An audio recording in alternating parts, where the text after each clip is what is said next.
രണ്ടാമത് ചില റോൾ പോലും ചെയ്യുമ്പോൾ എനിക്ക് അത്ര മനസ്സിൽ പിടിക്കുന്ന കാര്യമില്ല. റാംജി റാവു വീണ്ടും ചെയ്തു. എനിക്ക് സത്യം പറഞ്ഞാൽ ഉള്ളിൻ്റെ ഉള്ളിൽ അത്ര ഇഷ്ടമല്ല രണ്ടാമത്. ചെറുപ്പക്കാരനായിട്ടൊക്കെ ചെയ്തുകൊണ്ട സമയത്താണ് പെട്ടെന്ന് ചേറാടിക്കറിയാന്ന് 40-60 വയസ്സുള്ള ക്യാരക്ടറാണ്. അപ്പോൾ അത് ചെയ്യാവുന്നൊരു ബോധ്യം ഒരു വിശ്വാസം എനിക്ക് തന്നെ ഉണ്ടായത് നാടകത്തിൽ നിന്ന്. ശ്രീനി എഴുതുന്ന സ്ക്രിപ്റ്റ് ശ്രീനി മാത്രമേ പറ്റുള്ളൂ. ഒരു ഡയലോഗ് പറയുമ്പോഴായിരിക്കില്ല തമാശ, അത് കേട്ട് നിൽക്കുന്ന ആളുടെ എക്സ്പ്രഷനിലായിരിക്കും ചിലപ്പോൾ തമാശ ഉണ്ടാകുന്നത്. അതെങ്ങനെയാണെന്നുള്ളത് സിദ്ദിഖിന് ലാലിന് നന്നായിട്ട് അറിയാം. ഞാനിപ്പോൾ ഈ ഇൻസ്റ്റയിൽ തന്നെ വന്നിട്ട് 1 വർഷം വന്നിട്ടായുള്ളൂ. പൂക്കാലം വന്നപ്പോഴാണ് എല്ലാവരും കൂടെ പറഞ്ഞു ഇൻസ്റ്റ വേണം. Hi hello, welcome to Kaumudi movies. It's me Akshara. ഇന്ന് എൻ്റെ കൂടെ one of my favourite actors ആണ് Vijayaraghavan sir. Sir, welcome to Kaumudi movies. ഇപ്പോഴത്തെ ഏറ്റവും പുതിയ വിശേഷങ്ങളാണ്, ഞാൻ വെയിറ്റ് ചെയ്ത് കണ്ട 2 മൂവീസാണ് റൈഫിൾ ക്ലബും കിഷ്കിന്ധ കാന്തും. എനിക്ക് സാറിനെ കാണുമ്പോൾ ലൈക്ക് എൻ്റെ ഫസ്റ്റ് മനസ്സിലേക്ക് എനിക്ക് പറയണമെന്ന് തോന്നിയ കുറച്ച് കാര്യങ്ങളാണ്. ഒന്ന്, റൈഫിൾ ക്ലബിൽ ലൈക്ക് ആ ഇരുന്നിട്ടുള്ള ഒരു നോട്ടവും ആ ഒരു ഡയലോഗ് ഉണ്ടല്ലോ, മറ്റേ ഒരുണ്ട വേസ്റ്റ് ആയി പോയി കാലിലിട്ട് വരും, ഭയങ്കര ലൈക്ക് എന്താ പറയാ, നമ്മൾ ഭയങ്കര ലിമിറ്റേഷൻസ് ഉണ്ടല്ലോ നമ്മളൊരു വീൽ ചെയറിൽ ഇരുന്നൊക്കെ അഭിനയിക്കും എന്ന് പറയുമ്പോൾ. എന്തായിരുന്നു സാർ ഫസ്റ്റ് സാറിന്റെ നോഷൻ ഓഫ് തോട്ട്? ഒന്നാമത്തെ എഫേർട്ട് ഒട്ടും ഇല്ലാതിരിക്കുക എന്നുള്ളതാണ് നടന്നു വേണ്ട ഏറ്റവും വലിയ ഗുണം. ഞാൻ എഫേർട്ട് എടുക്കാറില്ല. ഒരു ഭാരം എടുത്താൽ അതിൻ്റെ ആ ഭാരം നമ്മുടെ പ്രവൃത്തിക്കാണ്. അഭിനയം ഒരു ഭാരമാവരുത് എന്നുള്ള വിശ്വാസക്കാരനാണ് ഞാൻ. അങ്ങനത്തെ ഒരു എഫേർട്ടൊന്നും ഞാൻ എടുത്തിട്ടില്ല.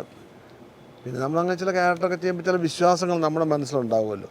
ഇയാൾ വർഷങ്ങളായിട്ട് ഇതിനകത്തിരിക്കുന്ന ഒരാളാണ്. ഒരു വീൽ ചെയറിൽ കുറേ നാളായിട്ട് ജീവിക്കുമ്പോൾ ഒരു മനുഷ്യൻ്റെ അവസ്ഥയുണ്ട്. അപ്പോൾ അയാളുടെ ജീവിതത്തിൻ്റെ അയാളുടെ ഒരു ബോഡിയുടെ ഭാഗമാകും വീൽ ചെയർ. അത് നമ്മൾ നമ്മുടെ മനസ്സിൽ ഉണ്ടാകുന്ന സംഭവം അത്. അപ്പോൾ പിന്നെ ഈ പറഞ്ഞ നടന് ഒരുപാട് ലിമിറ്റേഷൻ ഉണ്ട് അങ്ങനത്തെ ക്യാരക്ടേഴ്സ് ചെയ്യുമ്പോഴേ. നമ്മുടെ ശരീരവും അംഗവിക്ഷേപങ്ങളും ഒക്കെ നടപ്പ് കൊണ്ടും ഒക്കെയാണ് നമ്മൾ വൈവിധ്യം ഉണ്ടാക്കുന്നത്. ഇത് നടന്നൊന്നും നമ്മുടെ ബോഡി ലാംഗ്വേജ് സൃഷ്ടിക്കാൻ പറ്റില്ലല്ലോ. അപ്പോൾ ആ ലിമിറ്റേഷനൊക്കെ ഉണ്ട് അതിനകത്ത്. അത് തന്നെ കവർ ചെയ്യുന്ന രീതിയിൽ നമ്മളതിനെ ആ കഥാപാത്രം മനസ്സിലാക്കുക എന്നുള്ളതാണ്. പിന്നെ കിഷ്കിന്ധ കാന്തത്തിലോട്ട് വരാണെങ്കിൽ, ഇപ്പം എൻ്റെ ഫാമിലിയിലൊക്കെ ഡിമിനേഷ്യയിലുള്ള ആൾക്കാരുണ്ട്. അപ്പം ഞാൻ ഇവരെ കണ്ടിട്ടുണ്ട്. ലൈക്ക് ഒരുപാട് വിഷമം ഉണ്ടാക്കുന്ന ഒരുപാട് സർക്കംസ്റ്റൻസ് ഉണ്ടായിട്ടുണ്ട്. അപ്പോൾ സാറിൻ്റെ ആ മൂവി കണ്ടപ്പോൾ ഓരോ മാനറിസംസ് ഒക്കെ ഇങ്ങനെ ചിന്തിക്കുന്നതും കൈകൊണ്ടുള്ളതും ഒക്കെ എനിക്ക് ഒരുപാട് റിലേറ്റ് ചെയ്യാൻ പറ്റും. അവർ കണ്ട പോലെ ആ സെയിം സാധനങ്ങൾ പിന്നെ ഇങ്ങനൊരു സ്ക്രിപ്റ്റ് എന്ന് പറഞ്ഞാൽ ആരും അങ്ങനെ കൊണ്ടുവന്നിട്ടുള്ളൊരു സാധനമല്ല. അപ്പോൾ സാറിനത് ഫസ്റ്റ് വന്നപ്പോൾ സാർ എങ്ങനെയാണ് മാനറിസംസ് ഒക്കെ അഡോപ്റ്റ് ചെയ്യാനായിട്ട്? ഞാൻ ശരിക്കും പറഞ്ഞാൽ ഡിമെൻഷ്യ ഉള്ള ഒരാളെ ഞാൻ കണ്ടിട്ടേ ഇല്ല. ഇങ്ങനെയൊക്കെ ആണെന്ന് നമ്മൾ ധരിക്കുമല്ലോ, ഒരു ആലോചിച്ചപ്പോൾ ഉണ്ടാക്കുന്ന കാര്യങ്ങളാണ്. പിന്നെ ഇപ്പോഴും ഞാൻ ഈ പറഞ്ഞ എല്ലാ ക്യാരക്ടേഴ്സിനെയും നമ്മൾ അഭിനയിക്കുമ്പോൾ നമ്മുടെ മനസ്സുകൊണ്ട് അങ്ങനെ ആകുന്നതാണ്. അപ്പം നമ്മുടെ കൈയും കാലും നമ്മുടെ ശരീരമൊക്കെ തന്നെയാണല്ലോ എല്ലാ കഥാപാത്രത്തിനും ഉപയോഗിക്കുന്നത്. നമ്മുടെ ക്യാൻവാസ് നമ്മൾ തന്നെയല്ലേ. അപ്പം അതിനെ രൂപപ്പെടുത്തുന്നത് നമ്മുടെ മനസ്സുകൊണ്ടാണ്. നമ്മുടെ പ്രവൃത്തികളൊക്കെ എൻ്റെ ദേഷ്യവും എൻ്റെ സങ്കടവും എൻ്റെ ശ്വാസോച്ഛ്വാസം പോലും ആണല്ലോ. പക്ഷെ ആ ശ്വാസോച്ഛ്വാസം അയാളുടേതാക്കി തീർക്കണം നമ്മൾ. അയാൾക്കൊരിപ്പോഴൊരു ഭയങ്കര ഓർക്കാനുള്ളൊരു ഇത് മറക്കാനുള്ള ശ്രമവും. അപ്പോൾ പുള്ളി ഭയങ്കര വാണ്ടറിങ് മൈൻഡാണ്. അങ്ങനെ മനസ്സ് നമ്മളുണ്ടാക്കുക, എൻ്റെ മനസ്സിനെ ആ രീതിയിൽ രൂപപ്പെടുത്തുക. അപ്പോൾ നമ്മുടെ ശ്വാസഗതി മാറും, നമ്മുടെ സംസാര രീതി മാറും, നമ്മുടെ ചിന്തകൾ അതൊക്കെ അങ്ങനെയാണ് ക്യാരക്ടേഴ്സ് ഉണ്ടാകുന്നത്. പല അംശങ്ങളാണ്. ക്യാരക്ടേഴ്സ് നോട്ട് വൺ എന്ന് പറയുമല്ലോ, പലതാണ്. പല അംശങ്ങൾ നമ്മൾ കൂട്ടി യോജിപ്പിച്ചുണ്ടാക്കുന്നതാണ് കഥാപാത്രം.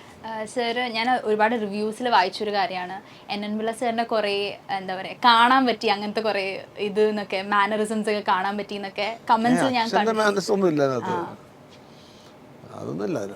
പക്ഷേ ഒരു കാര്യം, ഞാൻ അതിൻ്റെ അച്ഛൻ ചിലപ്പോൾ എഴുതിക്കൊണ്ടിരുന്നിട്ട് ചിലപ്പോൾ സമയത്ത് അച്ഛനിങ്ങനെ പേന കൈവച്ചിട്ട് ചിലപ്പോൾ ചിരിക്കുകയൊക്കെ, ചിലപ്പോൾ ചിന്തിച്ച് രസത്തിൽ ചിരിക്കും.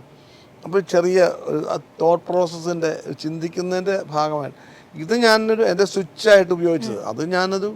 അത് കൂടുതൽ വിഷമം വരുമ്പോൾ കൂടുതൽ വിരലിലേക്ക് വ്യാപിക്കും, കൈ മൊത്തത്തിലാകും. കൈ വിരലുകളിലേക്ക് ബാധിക്കും, അത് ശരീരത്തേക്ക് ബാധിക്കും, 2 കൈയിലാകും. അങ്ങനെ മൊത്തം ശരീരത്തെ ബാധിക്കുന്ന രീതിയിലാണ് ഞാനത് എടുത്തിരിക്കുന്നത്. നമുക്ക് ഓരോ ചെറിയ ഈ പറഞ്ഞ മാതിരി എന്തെങ്കിലുമൊക്കെ കിട്ടും, അതിൽ നിന്നാണ് ഉണ്ടാവുന്നത്. ഡെവലപ്പ് ചെയ്തെടുക്കുന്നത്. ഇപ്പോൾ ദശമൂലം ദാമു അങ്ങനത്തെ കുറേ ക്യാരക്ടേഴ്സ് ഇപ്പോൾ ട്രോളായി മാറുന്നുണ്ട്. അതുപോലെ തന്നെ ട്രോളിൽ ഏറ്റവും കൂടുതൽ വൈറലായിട്ടുള്ള ഒരു ഡയലോഗാണ് നടേശ കൊല്ലണ്ട എന്നുള്ളത്.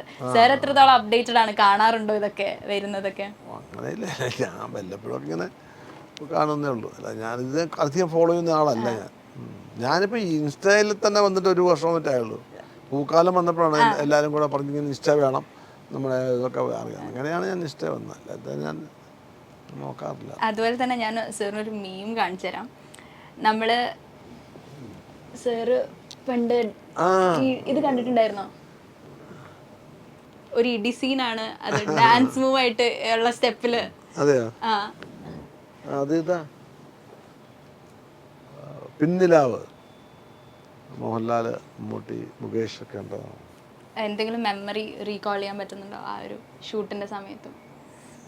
അത് മമ്മൂട്ടി മോഹൻലാലൊക്കെ മോഹൻലാൽ വില്ലനായിട്ട് അഭിനയിക്കുന്നു. മോഹൻലാലും ഞങ്ങൾ 3-4 സുഹൃത്തുക്കൾ, മമ്മൂട്ടി എന്ന് പറഞ്ഞ നല്ലൊരു സ്റ്റുഡൻറ്റിനെ വഴിവഴപ്പിക്കുന്നതാണ് സിനിമ. അതിൻ്റെ കഥ അത് സി രാധാകൃഷ്ണൻ്റെ ആണ് ആ കഥ, പിന്നിലാവും. അതിനകത്ത് അന്ന് ഞാനിങ്ങനെ തുടക്കക്കാരനാണ്.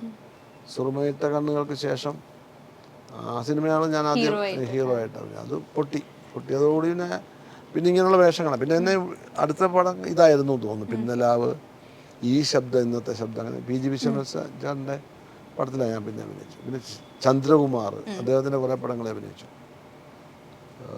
ആന, ഉയരിഞ്ഞൊന്നാടാകെ, അങ്ങനെ കുറേ പടമാണ്. ഈ ശബ്ദം, ഇന്നത്തെ ശബ്ദത്തിൽ ഞാൻ മെയിൻ വില്ലനായിട്ട് ഞാനായിരുന്നു. അതിനകത്ത് 5-6 വില്ലന്മാരുണ്ട്. അവസാനം മരിക്കുന്ന ആളാണുള്ള മെയിൻ വില്ലൻ. അങ്ങനെ വരുമ്പോൾ ഞാനാണ് മെയിൻ വില്ലൻ. അല്ല, അതിനുശേഷമാണ് ന്യൂഡൽഹിയോട് കൂടിയാണ് ഞാൻ ഒരു ഫുൾ ടൈം. ന്യൂഡൽഹി ശരിക്കും ഒരു ബ്രേക്ക് ത്രൂ ആയിരുന്നല്ലോ, കുറെ ലാംഗ്വേജസിൽ വീണ്ടും. അതെ, എല്ലാം തമിഴ്, തെലുങ്ക്, ഹിന്ദി. അങ്ങനെയാണോ മമ്മൂക്കായിട്ടുള്ള ഒരു ഫ്രണ്ട്ഷിപ്പ് ബിൽഡായി ആ സിനിമയിലൂടെയാണോ? അല്ല, അതിന് മുമ്പ് വരെ മമ്മൂട്ടി പരിചയപ്പെട്ടു. പിന്നെ ഞാൻ പിന്നിലാവിലൊക്കെ നമ്മളെൻ്റെ കുടുംബത്തിലെ ഒരാളെ പോലെ തന്നെയുള്ള ബന്ധമാണല്ലോ ഇവരൊക്കെ ആയിട്ട്. ഇപ്പോൾ ലാലാണെങ്കിൽ ശരി, മമ്മൂട്ടി ഇപ്പം എന്നും കാണുകയും എന്നും സംസാരിക്കുകയൊന്നും ചെയ്യുന്നില്ലെങ്കിലും അങ്ങനെ എനിക്ക് തോന്നുന്നുണ്ട്. ഇപ്പം ഇത്രയും വർഷങ്ങളായിട്ടേ നമ്മുടെ കൂടെ എപ്പോഴും ഉള്ള നമ്മുടെ ബന്ധുവിനെ പോലെ തോന്നുന്ന ആൾക്കാരാണ് ഇവരൊക്കെ. ഇപ്പം മുകേഷ് ആണെങ്കിലും, മണിയമ്പിളി രാജു, മമ്മൂട്ടി, ലാല്, അങ്ങനെ ആ പഴയ കാലത്ത് നമ്മുടെ കൂടെ ഉള്ളവരൊക്കെ നമ്മുടെ ബന്ധുവിനെ പോലെ തന്നെയാണ് തോന്നുന്നത്. പുതുതായിട്ട് വരുന്ന ആൾക്കാരല്ല, അതുപോലെ അല്ലല്ലോ, പണ്ട് പോലുള്ള പരിചയമല്ലേ. പക്ഷെ ഇപ്പോൾ ഉള്ള ആൾക്കാരൊക്കെ എൻ്റെ വളരെ അടുത്ത സുഹൃത്തുക്കളാണ്. ഇപ്പോൾ സാർ ഇപ്പോൾ 52nd ഇയർ കംപ്ലീറ്റ് ആയി മൂവീസ് ആക്ടിങ് ഒക്കെ ചെയ്ത്. അപ്പം ഇത്രയും നാൾ സാർ നോക്കി കാണുമ്പോൾ എങ്ങനെയാണ്? ശരിക്കും പറഞ്ഞാൽ 52 വർഷം ഞാൻ സിനിമയിൽ 52 വർഷം ആയിട്ടില്ല. 52 വർഷം മുമ്പ് ഒരു സിനിമയിൽ അഭിനയിച്ചു. പിന്നെ ഒരു 10 വർഷത്തേക്ക് ഇല്ലായിരുന്നു. പിന്നെ ഞാനൊരു 83-ലാണ് സിനിമ അഭിനയിച്ചത്. അപ്പോൾ എങ്ങനെയാണ് ഒരു മലയാള സിനിമയുടെ ഗ്രോത്ത് എന്ന് പറയുമ്പോൾ സാർ എങ്ങനെയാണ് ഇത്രയും വർഷം ഇൻഡസ്ട്രിയിൽ ഉണ്ടായിരുന്ന ആളെന്ന നിലയ്ക്ക് നോക്കി കാണുന്നത്? എങ്ങനെയാണ് എന്ന് ചോദിച്ചാൽ, ഞാനിതിലൊരു മലയാള സിനിമയുടെ ഒരു ഭാഗമാണ്. ഈ 42 വർഷമായിട്ട് അതിൻ്റെ ഭാഗമാണ് ഞാൻ. പിന്നെ ഈ വലിയ മാറ്റങ്ങൾ എന്ന് പറഞ്ഞാൽ, ഈ ഏറ്റവും വലിയ മാറ്റം ഞാൻ കഴിഞ്ഞ ദിവസം പറഞ്ഞായിരുന്നു. ഏറ്റവും വലിയ മാറ്റമൊക്കെ തോന്നി ഈ 70-കളിലൊക്കെയാണ് സിനിമയ്ക്ക് വലിയൊരു മാറ്റം സംഭവിച്ചത്. സിനിമയുടെ ലാംഗ്വേജ് ഉണ്ടായത് പൂന ഫിലിം ഇൻസ്റ്റിറ്റ്യൂട്ടിൽ നിന്ന് വന്ന George sir, Adoor sir, John Abraham, അങ്ങനെ കുറേ, അരവിന്ദൻ, അങ്ങനെ പത്മരാജൻ, കുറേ മോഹൻ, അങ്ങനെ കുറേ. അതാണ് ശരിക്കും പറഞ്ഞാൽ പെട്ടെന്നൊരു മലയാള സിനിമയ്ക്കൊരു PN മേനോൻ സാറ് ഒരു എടുത്തിയാട്ടം മലയാള സിനിമയ്ക്ക് ഉണ്ടായതാണ്. പിന്നീടുണ്ടായ ഈ മാറ്റം എന്ന് പറഞ്ഞാൽ ഇപ്പോൾ ഡിജിറ്റലായല്ലോ സിനിമ. ഫിലിമിൽ നിന്ന് മാറിയപ്പോൾ ഒരുപാട് മാറ്റം വന്നു. അത് മാറ്റം വന്നത് ടെക്നിക്കലായിട്ടുള്ള മാറ്റങ്ങൾ കൊണ്ടാണ്. അപ്പം ആർക്കും പണ്ടൊക്കെ സിനിമയെന്ന് പറഞ്ഞാൽ വളരെ വിദൂരമായിട്ടുള്ള എവിടെയോ നടക്കുന്നൊരു സംഭവം നമ്മൾ സ്ക്രീനിൽ മാത്രം കാണുന്നു. നടിനന്മാരെ പോലും അങ്ങനെയാണല്ലോ കാണുന്നത്. ഇത് നമുക്ക് എവിടെ ഇപ്പോൾ വഴി നടന്നു പോയാലും കാണുന്നത് ഷൂട്ടിങ് നടക്കുന്നത് ആരാ, അത്രേ ഉള്ളൂ. പണ്ടതല്ല, എവിടെയെങ്കിലും ഷൂട്ടിങ് നടക്കുന്നുണ്ടെന്ന് പറഞ്ഞാൽ പിന്നെ ആ പ്രദേശത്ത് ആളിന് നിൽക്കാൻ പറ്റില്ല. അപ്പോൾ വളരെ ഫെമിലിയറായി, ആർക്ക് വേണമെങ്കിലും അഭിനയിക്കാം.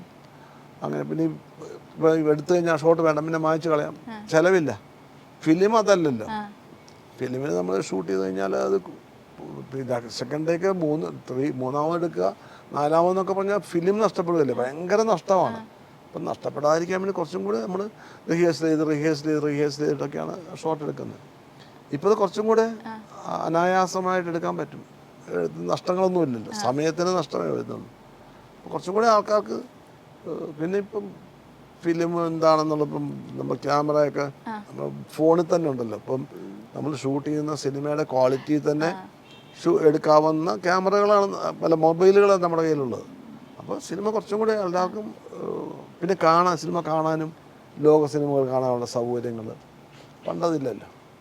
കുറച്ചും കൂടി പ്രേക്ഷകന് നല്ല വലിയ മാറ്റം വന്നിട്ടുണ്ട്. എനിക്ക് തോന്നുന്നത് സിനിമയെക്കാളും പ്രേക്ഷകരിൽ ഒരുപാട് മാറിയിട്ടുണ്ട്. അപ്പോൾ അതുകൊണ്ട് കുറച്ചും കൂടെ ഇപ്പോൾ എത്ര മോഡേൺ ആയിട്ടുള്ള സിനിമകൾ വന്നാലും പ്രേക്ഷകരിലേക്ക് എത്തും പെട്ടെന്ന്. പണ്ടത് ഇല്ലായിരുന്നു. പിന്നീട് സാർ ഇപ്പോൾ പറഞ്ഞില്ലേ ക്യാമറ ഫിലിം ഒരുപാട് മാറ്റണം, ഒരുപാട് ചിലവുകൾ വന്നിട്ടുണ്ട്. അങ്ങനെ സാറ് ലൈക്ക് ഓർക്കുമ്പോൾ ഏതെങ്കിലും ടഫ് ആയിട്ടുള്ള ഒരു ക്യാരക്ടർ ഉണ്ടായിരുന്നു അതുപോലെ റിപ്പീറ്റ് ചെയ്ത് പോകേണ്ട വന്നത്? അങ്ങനെയല്ല, പണ്ട് ഈ പറഞ്ഞ പോലെ പണ്ട് റിഹേഴ്സൽ ചെയ്യും. ഇപ്പം ഇന്ന് ഇപ്പോൾ അത്ര റിഹേഴ്സൽ ചേട്ടാ എടുക്കാം അല്ല നമ്മൾ നോക്കിയിട്ടില്ല കുഴപ്പമില്ല പിന്നെ എടുക്കാമല്ലോ എന്ന് പറയും. പണ്ടതല്ല, പണ്ട് റിഹേഴ്സൽ ചെയ്ത് എല്ലാവരും ശരിയാണോ ഓക്കെ ആണോ എല്ലാവരും തമ്മിൽ അന്ന് ഒന്നും കൂടെ നോക്കാം, ലാസ്റ്റ് ഒന്നും കൂടെ നോക്കി നോക്കാം. അങ്ങനെ നോക്കി കൃത്യമായിട്ട് എല്ലാവരുടെയും മൂവ്മെൻറ്റും ക്യാമറ മൂവ്മെൻറ്റും ലൈറ്റും എല്ലാം നോക്കി എന്നെടുക്കാം. ആ എടുപ്പ് കൃത്യമായിരിക്കണം. അല്ലെങ്കിൽ പിന്നെ അത്രയും ഇപ്പോൾ ഒരു മാഗസീൻ മീൻസ് അന്നത്തേക്ക് 450 അടിയോ മറ്റോ ആണ് ഒറ്റ മാഗസീൻ. ആ മാഗസീൻ മറ്റേ വേറെ മാഗസീൻ എടുക്കണം. ഒറ്റ മാഗസീനിൽ ഒരു ഒറ്റ ഷോട്ട് എന്നൊക്കെ പറഞ്ഞാൽ അത് തെറ്റിയാൽ വീണ്ടും അത്രയും ഫുൾ മാഗസീൻ ഫിലിം നഷ്ടപ്പെടില്ലേ. അപ്പോൾ ആ കുറച്ചും കൂടി നമുക്കൊരു ഭയം ഉണ്ടായിരുന്നു, ഒരു പേടി ഉണ്ടായിരുന്നു, ഉത്തരവാദിത്വം ഉണ്ടായിരുന്നു. അതുകൊണ്ട് അപ്പോൾ അത്ര കുറച്ചും കൂടി ലാഘവത്തോടെ അതിനെ കാണാൻ പറ്റും.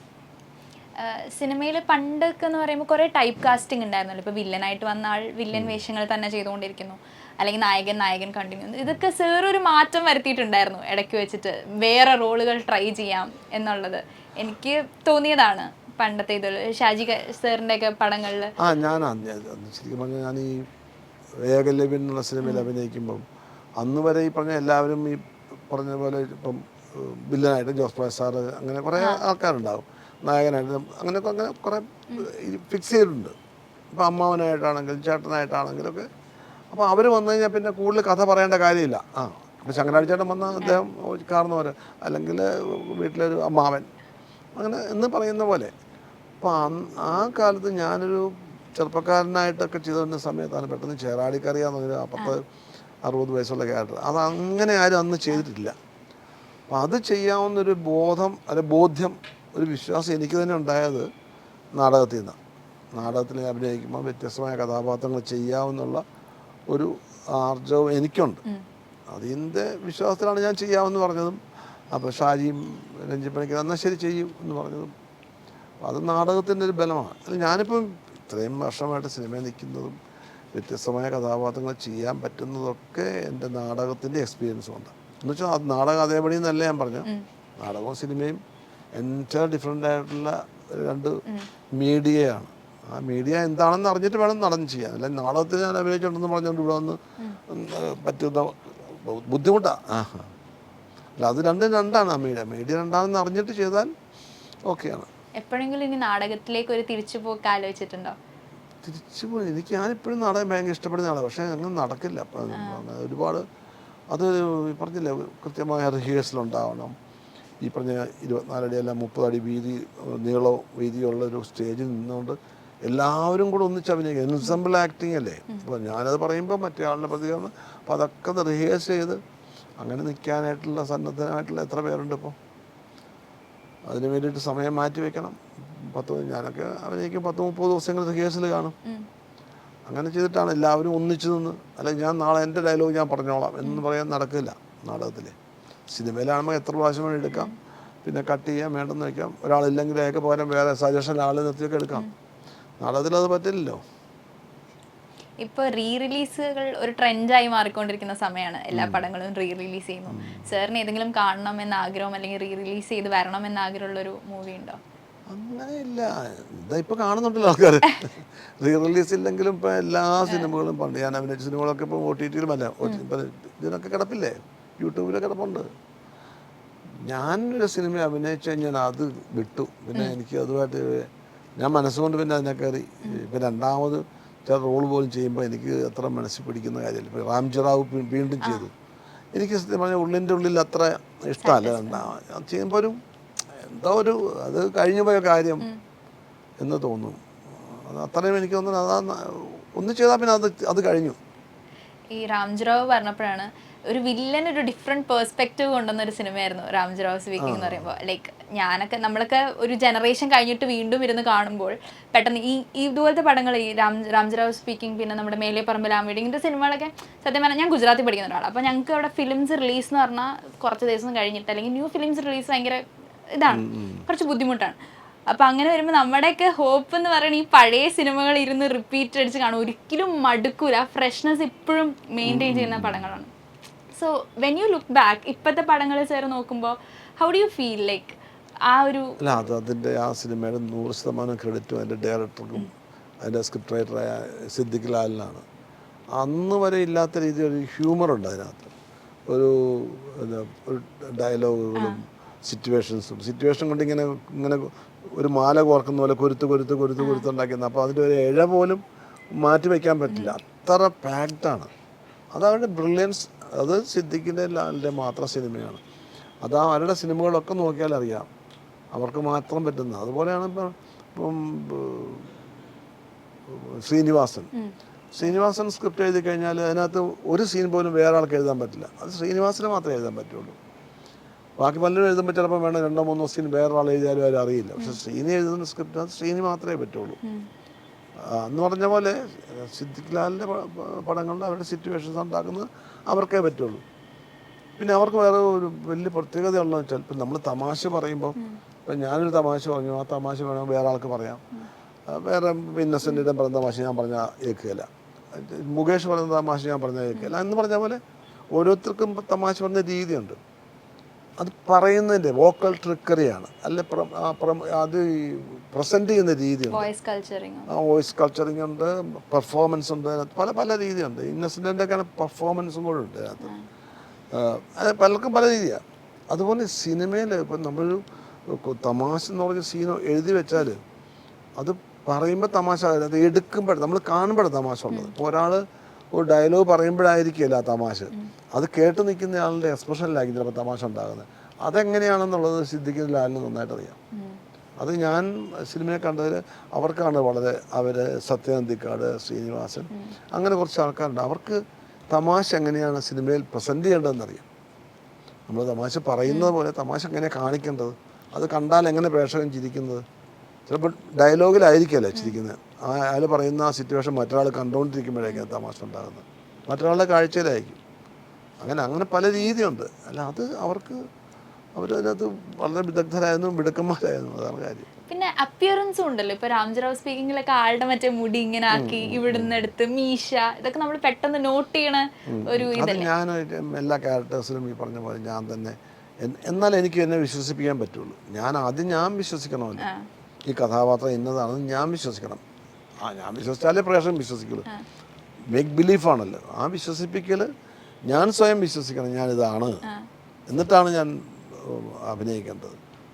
ഞാനാണെന്ന് ഞാൻ വിശ്വസിക്കണമെങ്കിൽ അതിൻ്റെ രൂപങ്ങൾ എൻ്റെ മനസ്സിൽ തന്നെ ഉണ്ടാവണം. ഒരാൾ പറഞ്ഞുകൊണ്ട് അത് അതേപടി ചെയ്ത് കഴിഞ്ഞാൽ ചിലപ്പം ശരിയായെന്ന് വരികയില്ല. പക്ഷെ എനിക്കങ്ങനെ അനുഭവം ഉണ്ടായിട്ടില്ല. എപ്പോഴും ഞാൻ പറയുന്നത് കേൾക്കാൻ തീർച്ചയായിട്ടും എൻ്റെ കൂടെയുള്ള സംവിധായകനും ഡയറക്ടറും തിരക്കഥാകൃത്തൊക്കെ സമ്മതിക്കാറുണ്ട്.